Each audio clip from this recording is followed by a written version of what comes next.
Just Imagine, a podcast series by Imagine Theatre. Hello again, I'm Martin Ballard and welcome to episode 68 of this podcast series. And with Christmas almost upon us, I'm in Swindon for the final episode of 2023.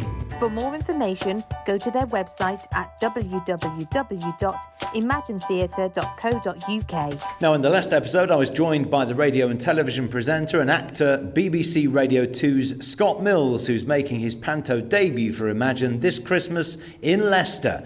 And we'll catch up with him after Christmas to see how he's getting on. Don't forget, if you missed that or any of the other previous episodes, you can still listen to them. We've had some fabulous guests so far, from the Imagine Theatre headquarters team to performers and backstage teams at the various Imagine shows. We've talked about how pantomime is produced, its history and its future. Now, there are many more episodes to come from one of the UK's biggest producers of pantomime and children's theatre. So make sure you keep with us in 2024.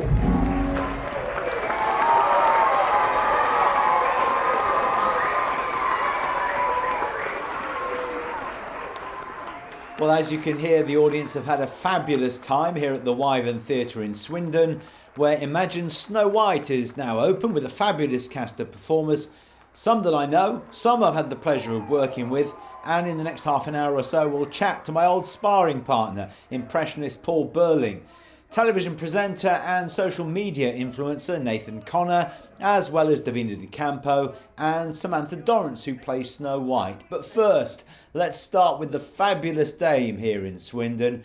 He's been here for 10 years now. David Ashley, how are you? Yeah, I'm very well, thank you. Yeah, I can't believe it's 10 years. Yeah, it's very bizarre. My first job was here in 1986. And that was Jack and the Beanstalk. And in the programme it says that I was the back of the cow. And originally I was meant to be, but I'm 6'5", and so the back of the cow and the person who was meant to be the front was only 5'2". I kid you not. So the director looked at it and just went, no, we can't have that. So I sadly have never played the back of a cow. But yeah, 1986, and then, this is my 10th. It's mad. So how does that feel? Because you do undoubtedly build up a rapport with the audience because they're comfortable. As soon as you come on, it's like, picking up from where they left off last year, isn't it? Yeah, exactly. Honestly, it's bliss. The audiences here are so welcoming and so noisy. We've just had a matinee and it's literally, they bring the house down, and things like the ghost gags and any call and responses, they go absolutely nuts. And anyone who's never done the Wyvern panto before, I go, just be careful because they are bonkers here. But it's weird because there's obviously people who come back year in and know kind of the direction that I might take. Yeah. But I'm very lucky. I've worked with a lot of extraordinary people in my career.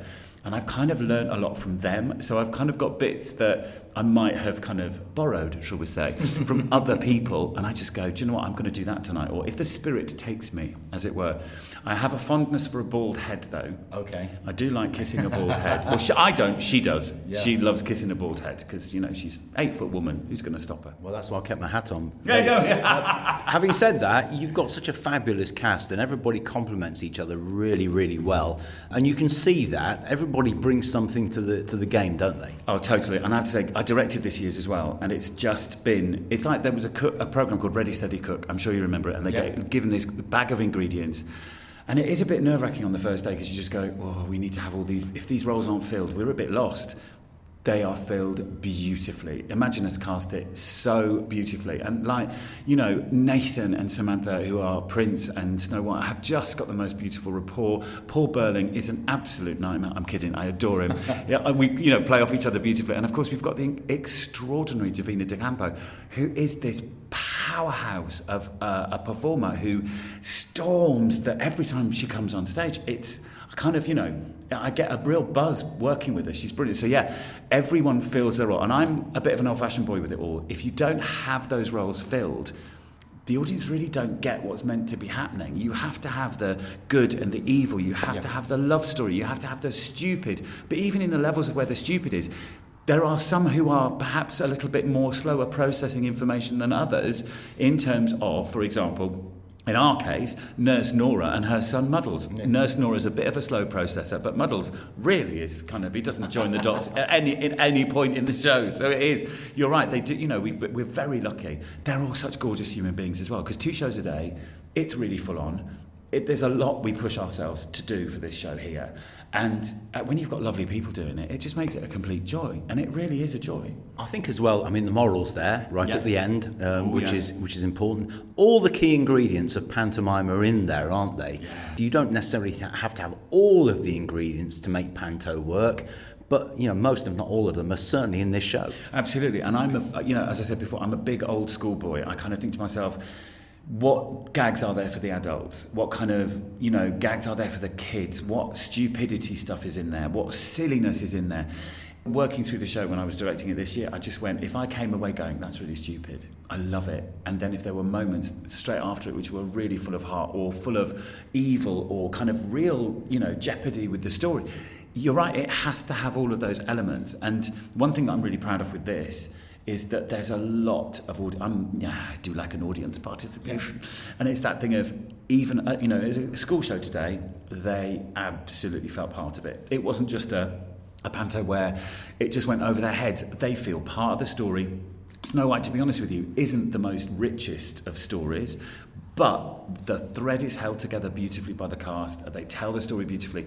And the audience, from old Nana all the way through to the baby ones, absolutely feel like they're part of it, because those elements are there. Yeah. Definitely. And the slapstick, the slosh scene, you get away scot-free as all dames do. And I do this time. I mean, last year I didn't, to be fair. So I feel this year I kind of went, I think Muggles just has to get all of it. And we have such a giggle. There are moments when actually we're not doing the script anymore. We're just laughing because it is hilarious, because he's absolutely drenched. And the crew who make I'm not going to give too much away, who make the moment work, shall I say, they literally have a blast making the ton of slosh that they make every day, bless him. Well, I can tell you that I've sloshed Paul myself on stage. Yes, of course you have. And coated him, and I had the pleasure of doing the balloon ballet with Paul as well, which is another favourite of mine. Yeah. The dwarfs are interesting because that's a concept I've not really seen too much before. They're puppets, but I don't want to describe them because it might give them away, but they are quite different. And I have to say the ensemble have done the most extraordinary job, because they play the dwarves. So we've got 8 in the ensemble, obviously 7 for the dwarves and 1 understudy just in case anything happens to any of them. Seasonal flus and all that is always rife.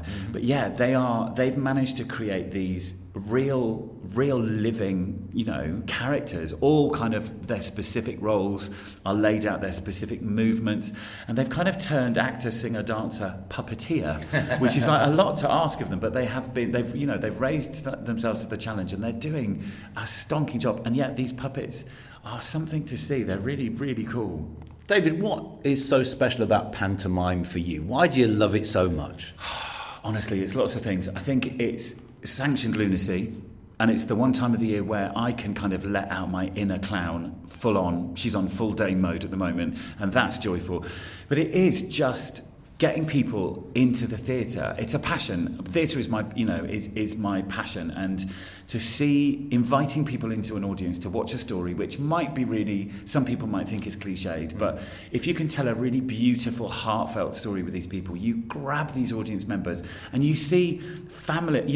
It's rare you get a family in a building, and you just go, you can see them whole, granddad, grandma, the uncles, the aunties, the brothers, the sisters, their kids. You literally see them all coming together, having the most brilliant time. Even the people that are really resistant. It's funny because a couple of days ago we saw there was someone who really, they were a bit grumpy and they were sat in the third row, but by the end of it they were up and dancing, and you go, that's why I do it. And it's to come back to somewhere like Swindon and to work in a building like this, which they are the best crew in the business. They're extraordinary. Everyone working front of house, literally every single person in the building, from cleaners through to the follow spot operators, they all come together to make this thing happen for us. And it's a very special time of year for me, because I've done, like yourself, done tons of them, but it's to see all those families out there. I love it.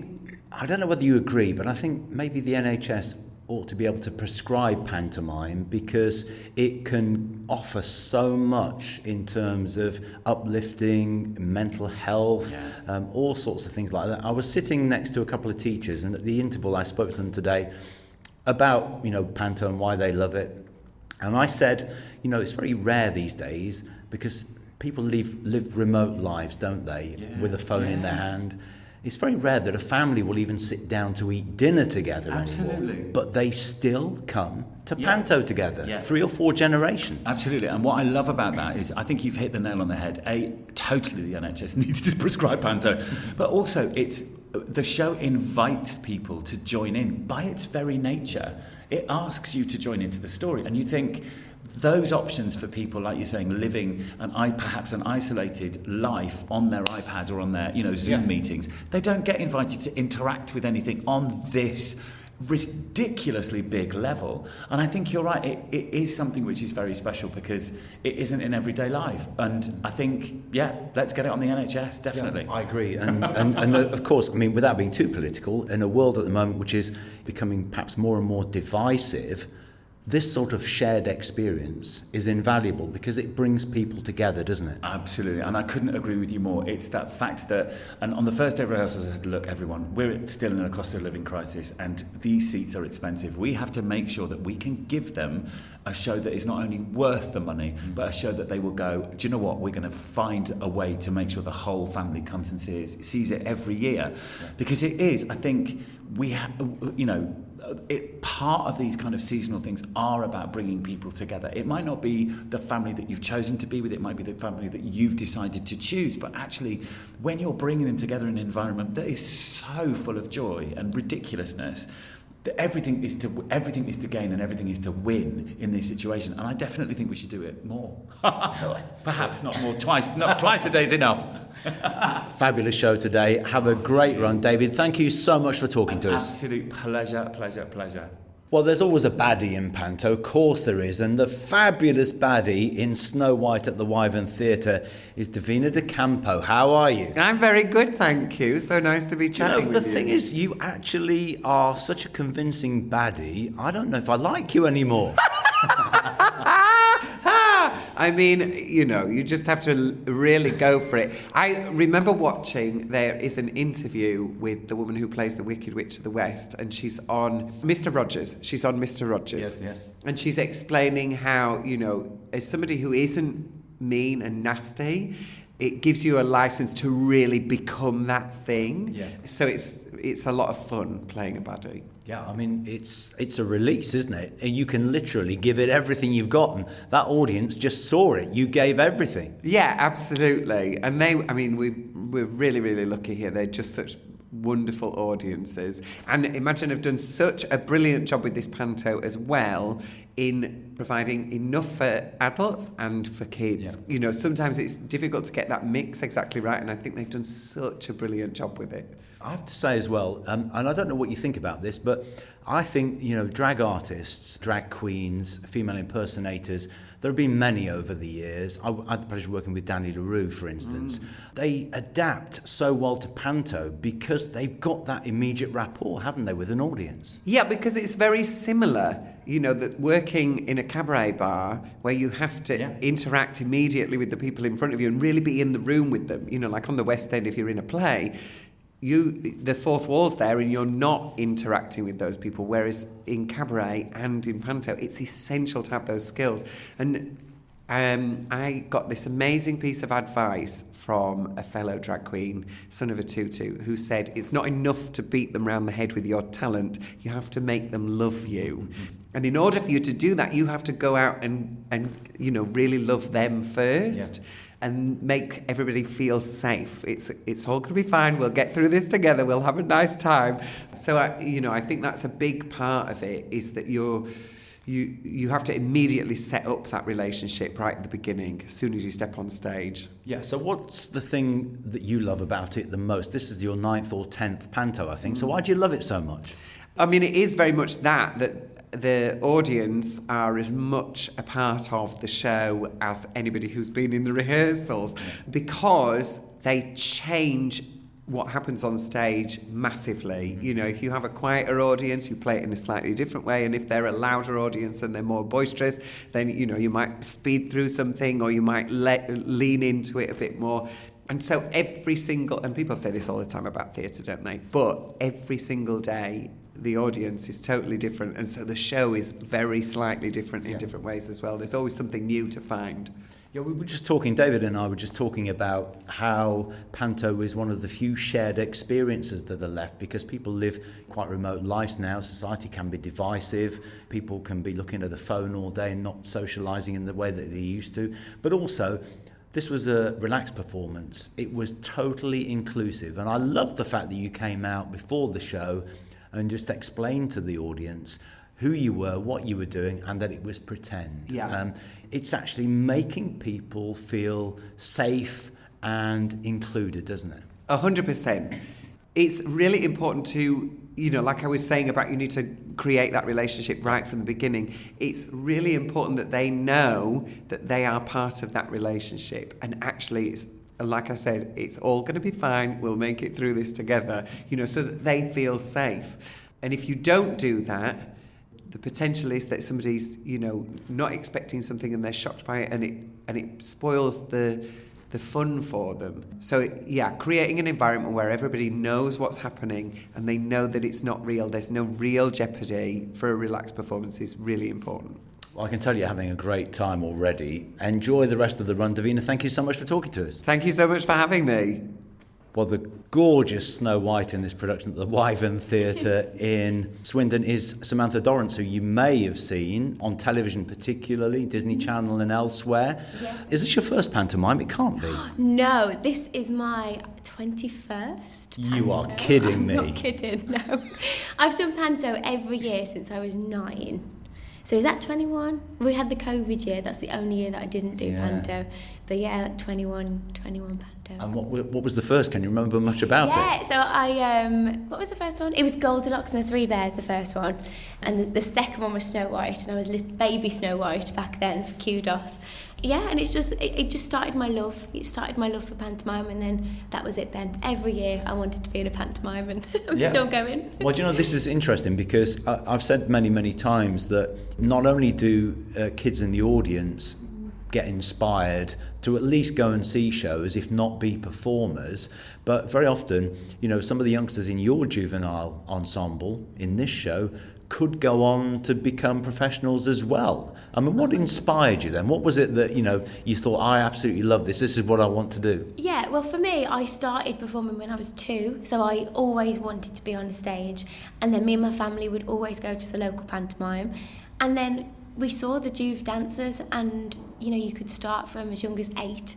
That was, like, the only thing that I could do, like a professional job. I was like, Mum, I want to do that. Like, I want to be on there.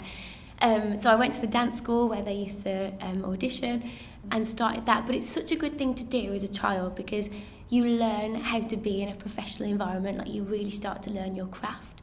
And so I recommend any children out there who want to get into pantomime, start as a juvenile dancer, because you learn so much on the job. Yeah. It's brilliant, yeah. So this show is fabulous. It was a relaxed performance, but it was just an incredible show, and the reviews have been amazing as well. I think somebody reviewed it, who reviewed the shows here for many years, and said it's the best one for many years, and it's a perfect mix, a lovely company as well, isn't it? Yeah, oh my gosh, yeah, everyone has been so complimentary. We had the lovely Daisy May Cooper, who came to watch the other day as well, and she's amazing, she's brilliant at what she does, and she said the same, like it's the best panto she'd ever seen, which was an honour to hear. But we all just get on so well. I mean, it's crazy that we've only been together for 2 weeks. We're all so close. Like, I think we're going to be very upset when it's over, because we're already a little family, and that really helps, with the story. And me and the Prince, like, we have such a laugh off stage, and that really helps the chemistry on stage, because it's naturally quite giggly, and I think the kids love that. They love the fact it's giggly and playful, and so it's brilliant. Everyone's lovely. Yeah, I mean, it's interesting that, some people who listen to the podcast may not realise, and I find myself having conversations with people all the time who say, oh, when did you start rehearsing? Back in September. I said, no, just for 2 weeks. And it's really, it's intense, isn't it? It's so intense. I think we have a week in the rehearsal space, and then we go into tech rehearsal. So we're still rehearsing, but it really is a week in the rehearsal space. But I think people who aren't in the industry, they are shocked by that, and they think that it takes months. And Would it be lovely to have all that time? I'm not sure. It's quite nice that it's such an intense experience. Yeah. And I think that's one of the reasons you all become such a tight-knit family, because it's so intense. So I like the fact that that's the case. Yeah, and again, you talk about, going to dance school and so on, and being in a junior ensemble, it brings that discipline, doesn't it? To be able to learn things quickly, to pick things up, not waste time in the rehearsal room and all that sort of stuff that stands you in good stead later in life. What is it you love about Panto? Oh, what do I love about Panto? I think one of the reasons, as I get older, it is not more about that, but I really value the fact that we're a tight-knit family. There's something so special about it, and I adore that.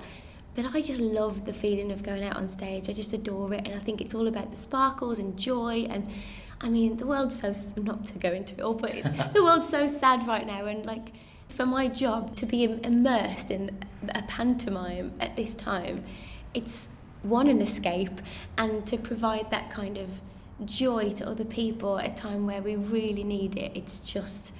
It is magic. It's brilliant, Yeah, So, and it brings all your disciplines together as well. As an actor, singer, dancer, Exactly. You're doing comedy, tragedy. You're doing the whole works in a couple of hours, aren't you? it's really satisfying as a performer to be able to do everything at once. So, yeah, exactly. Well, listen, have a fantastic run. Thank Are all you. the folks coming from the West Midlands? They will be, yeah, they will do. I'm not sure when yet, but they are coming. And I've had so many people travel from really long distances. So I've got my friend James, who came yesterday from all the way from Middlesbrough. Wow. He travelled 6 hours just to come and see the show. So people really want to see the show. It's clearly a special one. So yeah. It's Listen, all good. have a great run, and thank you so much for your time. Thank you. Thank you very much. Well, last time I saw this man, he was in a genie costume, centre stage at the De Montfort Hall in Leicester, as the coolest genie you've ever seen. If you come to see this show, you'll see he's the coolest prince. Nathan Connor, how are you? Hello, really, really good, thank you. Really enjoying my time here in Swindon at the moment. We've been open a week now, which has completely flown by. Just really enjoying being with this cast, and I can't believe it was 4 years ago. I know. Leicester. I can't believe it either. So, how many have you done now, first of all? Overall, I think I've done about 6 or 7, maybe. Done quite a few at Butlins when I was at Butlins, and then outside of Butlins, I'm pretty sure I've done about 4 or 5. And is this your first Snow White? This is my first Snow White, first experience of Snow White. This is my second time playing a prince as well. I played the Prince last year in Hayes, actually, Cinderella, and this year Prince Charming. And this is a great show. It has everything, and it's nice, isn't it, for you as well, to do a different story and not do the same Aladdin, Cinderella and so on. Absolutely, yeah. So each story is completely different. Like, everybody knows the stories of Snow White, Cinderella, Aladdin, all the big stories, and it keeps it really fresh when you get to do different ones every year. So like Aladdin's completely different. When I was the genie, I was really cool, and I was body popping and I was rapping and stuff like that. And then Cinderella, still doing a bit of rapping and stuff like that, but I'm playing the prince this time, so it's a bit more regal. And then this year, again, a little bit of rapping, but very regal. So it's good to try out different characters as well, basically. Yeah, and everybody seems to get on really well with each other, and it's a really quick turnaround. You only get a couple of weeks to get to know each other, and you're open, from day one of rehearsals to opening night is, within that 2-week period. Sam says you've got a great rapport on and off stage. You have a great fun together, and that helps, doesn't it, that chemistry? Absolutely, yeah. We get on really, really well. That helps tremendously, especially when we get on stage and we're Snow White and the Prince, aren't we? Yeah. So we have that chemistry. So yeah, it's really good to get on with someone so well, who I spend not a lot of time in the show with, but the most important parts of the story are obviously Snow White and the Prince. So yeah. Obviously David, Ashley, fabulous dame. Davina is incredible as well. But it's got everything, this show. It's got the slosh, it's got the ghost gag, it's got all the elements, and that's really important, isn't it? Absolutely, yeah. Everyone knows when you go to Panto, every single person that comes to Panto every single year knows what to expect. They know that there's going to be a slosh scene. They know that there's going to be a ghost gag or something along those lines of something that they can join in with. And joining in anyway, that's what Panto's all about. It's about, that fourth wall's completely broken down. They're involved in the show as well. They're just as important. as we are. Yeah. You know, if they weren't there, then, you know, what can we do? They're so important to the story and the show and everything like that. I know as well that one of the things that you like to do, you know, between shows and in dressing room and so on, is talk football. Luckily for you, you're working with Paul Burling again, or unluckily for you, maybe, I don't know.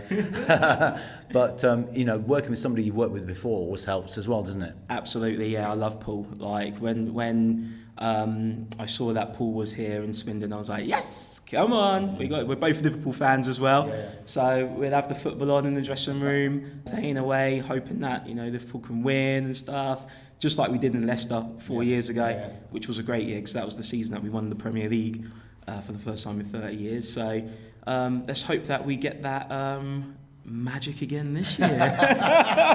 Well, listen, have a fantastic run. Thank you so much for your time. Thank you very much. Good to see you again. Well, last and by no means least, it's my old mate, my old slosh buddy, Paul Burling. How are you? Very well, mate. Lovely to see you. Good to see you, mate. This is such a great show. I've said this to everybody. You obviously bring so much to this, the impressions throughout. I gather you even threw one in for me today. Yeah, because I was doing great. Yeah, only because we had that in the panto when we were together in Leicester in 2019. Yeah, it's great. I've been so fortunate, especially in recent years, working in lovely casts like we did with you. And but here in Swindon, you know, it's my second year back. Is that right? Yeah. Is that the right way of saying it? Yes. And so I'm back this year, and it's lovely. And the cast and the crew and all the staff here at the Wyvern are so welcoming, and it's like coming back to a family, so it's great. David Ashley and you, obviously, you built up a rapport. That's one of the reasons why you would want to come back, because when you find that sort of rapport with somebody, you want to work together again, don't you? Absolutely. We did Beauty and the Beast last year, and we did some lovely, quite big routines as well together, like the slosh and all this sort of stuff. And even at the last week, we were still finding things and not being naughty, obviously, because we're very professional, but we were like finding little bits that we enhanced it. So if anybody had sort of come back to that last year, they would notice the difference. Yeah. But we were just finding things, and when you've got that rapport that you have, like well, we had as well, you find things all the time. This year is a little bit different, but we will find things, and I'll find things anyway if nobody else does. You know, the only disappointment for me is that you've got so many impressions in your portfolio. I want to hear more of them. Well, not everybody says that. No, it's fun. That's the reason I'm here, because as you know, I'm not here for my dancing or singing prowesses. But I know we've been sort of running a week, but we've had a lot of kids shows which are great and stuff like that. But when you get more into the more family audiences, as we all know, I'll probably play with it and put some other. If you come back and see it near the end, it'll probably not completely change, but I'll change a few voices here and there because it keeps me sane. Yeah. Is this your first Snow White? No, I've done many a Snow White to me days. You know. Previous to this, I was in Southend. And that was 2013-14 season. It was with Craig Revel-Hall. That was my first year with him. I did 4 years with him, and that was fun. And it's got all the elements as well. You mentioned the slosh. I mean, I was talking to David earlier about our balloon ballet, which we did. You can't have everything in every panto, but this has got pretty much everything you need. Well, yeah, because we can't do the same. Like last year we did the 12 days. Yeah. Of Christmas, which is my personal favourite. So this year we've got the slosh and we've got the ghost gag, which we obviously didn't have last year. So yeah, you try and mix it up, but then you always get people going, like the people come in the city show, oh, why don't you do 12 days? You know what I mean? Because like, it's familiarity. Is that the right word? Yeah. It is. I can now said that as well. And they sort of like that. And they go, oh, we'll do 12 days. Because that's a massive routine, isn't it? Yeah. But then the next year they'll go, oh, you know, why aren't you doing the ghost gag or something like that? So you're trying to change it. Of course you do. But I think the people here that come to see the show are really enjoying what we're doing anyway. So it's good fun. Yeah, it's a lovely venue as well. You mentioned that, very welcoming, and everybody who works here seems to enjoy what they do. I can't fault anybody because they really love their pantomime here. It's gets people in through the door, it gets the families in, gets the kids in, obviously like in witness today, and they just love it, don't they? And not just here, most venues, but I felt here that they do have a real soft spot for the panto, and they will do everything they can and make us feel welcome as soon as we walk through the door. I did a thing in October. It was like a family day, I think it was. And I walked in, everyone was going, "Oh, Paul, we're so pleased you're back." And I did a show here in July as well, my own show. Yeah. And it was like, "Oh, great to see you." And it's what it's all about, isn't it? And you feel loved. Yeah, loved and appreciated. That's what you want. And what a talented cast as well. Everybody brings something to the party in this show, from the junior ensemble through to the puppetry and all sorts of other things. This show's got everything. Absolutely everything, and also nice as well with the Juves as well. I would say it's about 90% the same as last year as well. Yeah. One or two different ones, and that's great to see that they're coming back and learning and getting to do the pantomime again. Yeah. It's just something for everyone, isn't it? And that's how it should be. With material as well, something for everybody as well, So, definitely something for everyone. And it's great for your family because you've worked all over the country, and I mean, this isn't your back garden because you still live, 45 minutes or so away from here, but they can all come. Is there a coach load? It's not family, it's friends actually, and it's our neighbours, and because they came up to Leicester, didn't they? Yeah. But they've expanded somewhat this year because it's my neighbour's 50th birthday, so they're all coming to celebrate it here, and there's 34 of them. So I should be on commissions, really. Yeah, absolutely. But but what a nice way to spend Christmas. Can you ever imagine doing Christmas without doing panto? No, I can't. No. I just love, how much I love it, like you do, and all that, and we all do really. We've been doing it for so long. And it's my 31st panto, catching up, and I just love it. It's just a great way. I've always said what I love about it. You get a bunch of strangers that from different aspects of the entertainment business, and throw us all together and put a show on in a week and a half, and to get something like we get here, the response we get, and it's all worth it, and the friendships and relationships we've made out of it as well. Like with Dash, from last year as well. We're really good friends, and we work well together, and we have good fun. And but I've known Nathan obviously and I knew him before we did Panto together in 2019, and great lad, and we just sit and watch football, as you know. So for anybody who comes to see this show, they'll get everything they want from a panto. They'll get impressions as well. We won't give too much away. I don't know. Well, maybe they will. I don't know. It's panto. Anything can happen. Del Boys and all that, can't go wrong with this. Something for everybody. There's cartoon characters for the kids, and a bit of Michael McIntyre as well. This is so exciting, and trying to cover the whole spectrum for the age groups that we have. Well, they are so lucky to have you here at the Wyvern, Paul. It's a pleasure. Have a great run, and have a happy New Year as well. Thank you. Yeah, it's a pleasure to see you as always, my friend. And make sure it's not so long next time. And come and see us here at the Wyvern Theatre.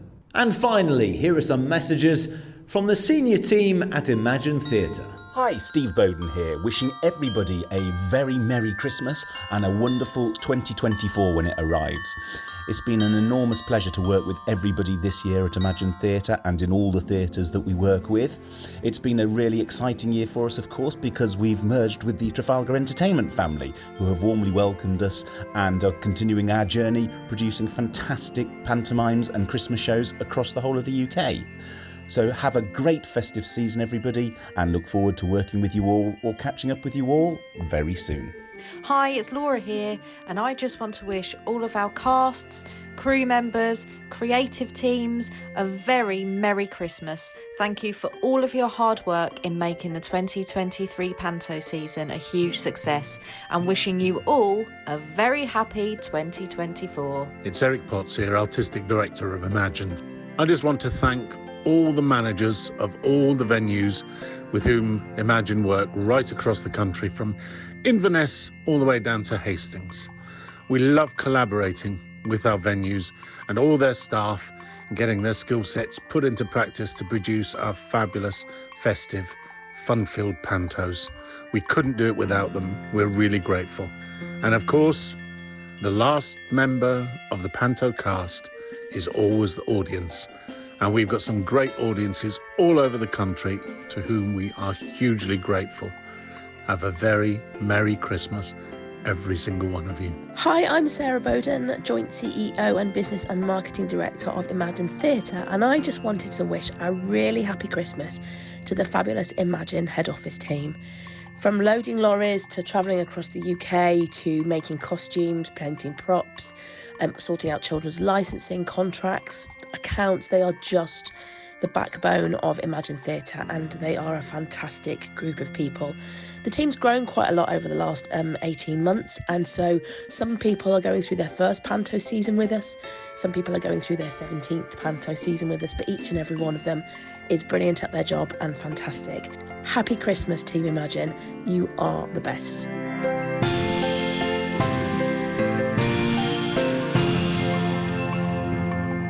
And that is it for another episode, I'm afraid, and for another year. Don't forget there are many more fabulous guests still to come in 2024. Please subscribe through your favourite podcast app. And remember, if you have any questions about Imagine Theatre or anything at all to do with pantomime, send it to us via the Get in Touch section of the website at imaginetheatre.co.uk. And in the meantime, make sure you join me, Martin Ballard, next time for episode 69, when I'll be catching up with panto debutant Scott Mills and the cast of Jack and the Beanstalk at the De Montfort Hall in Leicester. So from everybody at Imagine Theatre, a very Merry Christmas and a Happy New Year. And I look forward to your company once again in January for the first episode of 2024. Thank you for listening to the latest edition of Just Imagine, the podcast series from Imagine Theatre. And you can find out more by going to www.imaginetheatre.co.uk.